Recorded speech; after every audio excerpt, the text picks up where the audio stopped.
Praise the Lord. ஆலய ஆராதனைக்கு நாம் எப்படி வர வேண்டும்? வேதத்திலிருந்து நாம் பார்க்கலாமா? ஆலய ஆராதனைக்கு ஆயத்தமாகி வர வேண்டும். எப்படி பரிசேயன் ஆயக்காரன் லூக்கா 18ஆம் அதிகாரத்தில் நாம் வாசிக்கிறோமோ, ஆயக்காரனைப் போல தாழ்மையோடு தேவ சந்நிதியில் வர வேண்டும். தேவ பயத்தோடும் பக்தியோடும் வர வேண்டும். ஒரு மனதோடு பாடி துதித்து தேவனை ஆராதிக்க வேண்டும் என்று ஒரு ஐக்கியம் உண்டாக வேண்டும் என்ற ஒரு மனதோடு நாம் வர வேண்டும். சகோதரனுடன் ஒப்புரவாகி வர வேண்டும். ஆலயத்துக்கு காணிக்கையை கொண்டு வர வேண்டும். பரிசுத்தத்தோடு தேவனை ஆராதிக்க வர வேண்டும். அப்பம் விற்கும்படி கூடி வர வேண்டும்.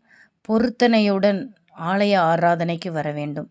இப்படி தேவ பயத்தோடு தாழ்மையோடு சகோதரனுடன் ஒப்புரவாகி ஒருமனப்பட்டு ஐக்கியமாக ஆலயத்திற்கு காணிக்கையை தேவ சமூகத்தில் கொண்டு வந்து பரிசுத்தத்தோடு அப்பம் பிட்டு பொருத்தனையோடு தேவ சந்நிதியில் அவரை ஆராதிக்கும்போது நிச்சயமாகவே முழுமையான ஆசீர்வாதத்தையும் விடுதலையும் நாம் ஒவ்வொருவரும் பெற்று அனுபவிக்க முடியும். God bless you all.